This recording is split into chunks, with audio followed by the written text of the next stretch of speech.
तर मित्रांनो, हे आहे म्युच्युअल फंडचं विश्व. Categories of mutual fund. Mutual fund हे मेनली 4 प्रकारचे असतात: equity mutual fund, date mutual fund, hybrid mutual fund आणि सोल्युशन ओरिएंटेड किंवा अदर म्युच्युअल फंड. हे 4 प्रकार मिळून सेबीने डिझाईन केलेल्या म्युच्युअल फंडच्या 44 कॅटेगरीज आहेत. या सर्व कॅटेगरीज मिळून वेगवेगळ्या कंपन्यांचे फक्त भारतात 2500 पेक्षा जास्त म्युच्युअल फंड्स आहेत आणि इंटरनॅशनल मार्केटमध्ये 15,000 पेक्षा जास्त म्युच्युअल फंड आहेत. मित्रांनो, एवढ्या मोठ्या म्युच्युअल फंडच्या विश्वामधून आपल्यासाठी योग्य म्युच्युअल फंड कुठचा हे निवडणं हे प्रत्येकाला पॉसिबल नाही. कारण सगळ्यात पहिले आपल्यासाठी योग्य कॅटेगरी कुठची हे निवडायला लागतं आणि मग त्या कॅटेगरीमधून आपल्यासाठी कुठच्या कंपनीचा फंड योग्य आहे हे समजून घ्यायला लागतं आणि त्याच्यानंतरच तुम्हाला म्युच्युअल फंडचा पोर्टफोलिओ कन्स्ट्रक्ट करता येतो. तुम्हाला समजून येण्यासाठी काही कॅटेगरीज मी तुम्हाला एक्सप्लेन करतो, जसं की व्हॅल्यू फंड. मित्रांनो, जेव्हा आपण डायरेक्ट स्टॉक्समध्ये इन्व्हेस्ट करतो त्यावेळी आपली अपेक्षा असते की आपण असा स्टॉक निवडावा ज्याचं आजचं व्हॅल्युएशन खूप कमी आहे पण फ्युचर ग्रोथ अपॉर्च्युनिटीज खूप जास्त असाव्या. मित्रांनो, जी कन्सेप्ट आपल्याला समजते ती कन्सेप्ट मार्केटमधल्या एक्सपर्ट्सना किंवा सेबीच्या अधिकाऱ्यांना नाही समजत का? त्यांना आपल्यापेक्षा पण चांगली समजते आणि या कन्सेप्टवर आधारितच ही कॅटेगरी डिझाईन केलेली आहे, ती म्हणजे व्हॅल्यू फंड. व्हॅल्यू फंडमध्ये अशा कंपन्यांचे स्टॉक्स आयडेंटिफाय केले जातात ज्यांचं आजचं व्हॅल्युएशन खूप कमी आहे पण फ्युचर ग्रोथ अपॉर्च्युनिटीज खूप जास्त आहेत. तर मित्रांनो, मार्केटमध्ये 20 कंपन्यांचे व्हॅल्यू फंड्स आहेत आणि या 20 कंपन्यांमध्ये जो सगळ्यात बेस्ट परफॉर्मिंग फंड आहे त्यांनी मागच्या 10 वर्षात कंपाऊंडिंग रिटर्न दिलेले आहेत 19%, वेअरएज जो वर्स्ट परफॉर्मिंग फंड आहे त्यांनी कंपाऊंडिंग रिटर्न दिलेले आहेत 13%. हा डिफरन्स 6%चा आहे. ह्याच्याच बरोबर एक आणखीन कॅटेगरी रेकमेंड करतो, ती म्हणजे हायब्रिड फंड मधली.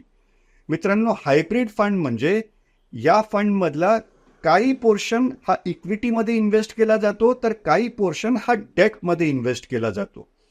आपली अपेक्षा जेव्हा आपण इन्व्हेस्टमेंट करतो त्यावेळी ही असते की ज्या ऑप्शनमध्ये आपल्याला चांगले रिटर्न मिळावे तिकडे आपली इन्व्हेस्टमेंट जास्त असावी आणि ज्या ऑप्शनमध्ये आपल्याला रिटर्न्स कमी मिळतील तिकडे आपली इन्व्हेस्टमेंट कमी असावी.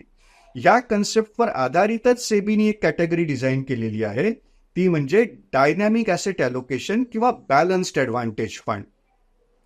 डायनॅमिक ॲसेट ॲलोकेशनमध्ये 65% हे इक्विटी ॲलोकेशन असतं आणि 35% हे डेट ॲलोकेशन असतं. पण हा फंड मॅनेज करणाऱ्या फंड मॅनेजरला एक फ्लेक्झिबिलिटी असते. त्याला जर वाटलं पुढच्या 2 वर्षामध्ये इक्विटीमध्ये रिटर्न्स चांगले मिळण्याची शक्यता आहे तर तो इक्विटीचं ॲलोकेशन प्रपोर्शनेटली वाढवू शकतो आणि डेटचं ॲलोकेशन कंपॅरेटिव्हली कमी करू शकतो. सिमिलरली त्याला वाटलं जर का पुढच्या 2 वर्षात डेट इन्व्हेस्टमेंटमध्ये जास्त अपॉर्च्युनिटी आहे तर तो डेटचं ॲलोकेशन वाढवू शकतो आणि इक्विटीचं ॲलोकेशन कमी करू शकतो. अशा पद्धतीने हा फंड डायनॅमिकली मॅनेज केला जातो. डायनॅमिक ॲसेट ॲलोकेशनमध्ये 33 कंपन्यांचे फंड आहेत. मित्रांनो, या 33 कंपन्यांमध्ये जो बेस्ट परफॉर्मिंग फंड आहे त्यांनी मागच्या 5 वर्षामध्ये 22% कंपाऊंडिंग रिटर्न दिलेले आहेत, तर जो वर्स्ट परफॉर्मिंग फंड आहे त्यांनी मागच्या 5 वर्षामध्ये 11% कंपाऊंडिंग रिटर्न दिलेला आहे. हा डिफरन्स 10%चा आहे. तुमच्या रिटर्न्समध्ये इव्हन 5%चा जरी फरक पडला तरी तुमच्या वेल्थमध्ये खूप मोठा फरक पडू शकतो. फॉर एक्झाम्पल, तुम्ही एखाद्या फंडमध्ये इन्व्हेस्टमेंट केले ज्याच्यामध्ये तुम्हाला 12% रिटर्न मिळालेले आहेत, तुम्ही 20,000 रुपयाची दर महिन्याला SIP सुरू केलेली आहे, तर 10 वर्षांनी या SIP मधून तुमची जी वेल्थ क्रिएट होईल ती 12%नी 45 लाख रुपयाची होईल.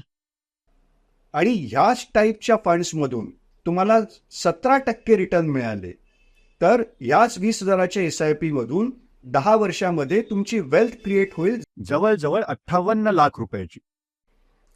मित्रांनो, एक डेट फंड मधलं पण आपण एक्झाम्पल घेऊया. डेट फंड म्हणजे ज्याच्यातून आपल्याला फिक्स रिटर्न मिळतात, गॅरंटेड रिटर्न मिळतात, अशा इन्व्हेस्टमेंट ऑप्शन्समध्ये इन्व्हेस्टमेंट करणं, याचा अर्थ डेट इन्व्हेस्टमेंट करणं. जसं की बॉन्ड्स आहेत, डिबेंचर्स आहेत, गव्हर्नमेंट सिक्युरिटीज आहेत, सर्टिफिकेट ऑफ डिपॉझिट्स आहेत, कमर्शियल पेपर्स आहेत. ह्या सगळ्यांमध्ये इन्व्हेस्टमेंट म्हणजे डेट इन्व्हेस्टमेंट, आणि अशाच investment opportunities debt fund select करतात. मित्रांनो, आपल्या सगळ्यांना एका इन्व्हेस्टमेंटचं खूप आकर्षण असतं, ती म्हणजे गव्हर्नमेंट सिक्युरिटीज. मग गव्हर्नमेंट सिक्युरिटीजमध्ये इन्व्हेस्टमेंट करणारा फंड कुठचा आहे? तर ते आहे गिल्ट फंड. आता गिल्ट फंड आणि guilt fund 10 year constant duration हे दोन्ही मिळून 28 कंपन्यांचे फंड आहेत, आणि ह्या कंपन्यांमधून सगळ्यात बेस्ट परफॉर्मिंग फंडनी जे रिटर्न दिलेले आहेत ते आहेत 8.1% कंपाऊंडिंग, आणि वर्स्ट परफॉर्मिंग फंडनी रिटर्न दिलेले आहेत 3.5% कंपाऊंडिंग. मित्रांनो, ह्याच्याच बरोबर आपल्याला आणखी एका फंडचं खूप अट्रॅक्शन असतं, ते म्हणजे इंडेक्स फंड. मित्रांनो, जेव्हा आपण इंडेक्सचा विचार करतो त्यावेळी आपल्या डोक्यात फक्त दोनच नावं येतात, ती म्हणजे सेन्सेक्स आणि निफ्टी. सेन्सेक्स हा BSEचा इंडेक्स आहे आणि निफ्टी हा NSEचा इंडेक्स आहे. पण फक्त हे दोनच इंडेक्स मार्केटमध्ये आहेत का? तर नाही. मार्केटमध्ये कमीत कमी 50 पेक्षा जास्त इंडेक्स आहेत, जसं की Nifty 500, Nifty next 50, Nifty mid cap, Nifty multi cap, BSE 500, BSE 100, असे अनेक प्रकारचे इंडेक्सेस असतात. मग या प्रत्येक इंडेक्सवर आधारित वेगवेगळ्या कंपन्या वेगवेगळे फंड्स इंट्रोड्यूस करतात. अशा प्रकारे मार्केटमध्ये 186 इंडेक्स फंड आहेत, वेगवेगळ्या कंपन्यांचे वेगवेगळ्या इंडेक्सवर आधारित. याच्यामध्ये जो टॉप परफॉर्मिंग फंड आहे त्यांनी मागच्या 10 वर्षात कंपाऊंडिंग रिटर्न दिलेले आहेत 19.5%, आणि जो वर्स्ट परफॉर्मिंग फंड आहे त्यांनी रिटर्न दिलेले आहेत 1.5%.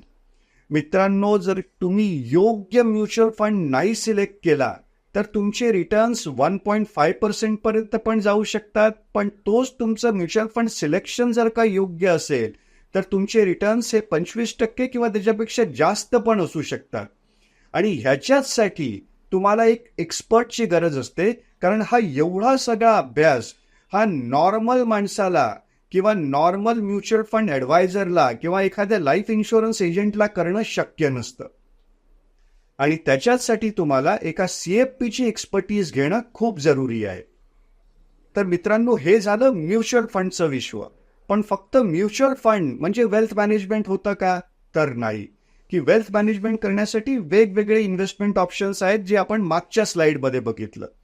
पण मग या ऑप्शन्सपैकी कुठचा ऑप्शन सिलेक्ट करायचा याच्यासाठी या ऑप्शन्सची कंपॅरिझन करायला लागते. आपल्याला जनरली हे कन्फ्युजन राहतंच की आपण डायरेक्ट स्टॉक्समध्ये इन्व्हेस्टमेंट करावं की इक्विटी म्युच्युअल फंडमध्ये इन्व्हेस्टमेंट करावं, रिअल इस्टेटमध्ये पैसे अडकवावे की इक्विटीमध्ये इन्व्हेस्टमेंट करावी, लाईफ इन्शुरन्स पॉलिसी विकत घ्यावी की ELSS आणि इन्शुरन्सचं कॉम्बिनेशन करावं, फिजिकल गोल्ड घ्यावं की गोल्ड सिक्युरिटीज जसं की सॉव्हरेन गोल्ड बॉन्डमध्ये इन्व्हेस्टमेंट करावी, फिक्स्ड डिपॉझिटमध्ये किती पैसे ठेवावे, म्युच्युअल फंडमध्ये किती पैसे ठेवावे, अशा अनेक प्रकारचे प्रश्न आपल्याला असतात. यातल्या काही प्रश्नांची उत्तर आता आपण समजून घेऊया. सगळ्यात पहिले आपण सुरू करूया, डायरेक्ट स्टॉक योग्य की इक्विटी म्युच्युअल फंड योग्य.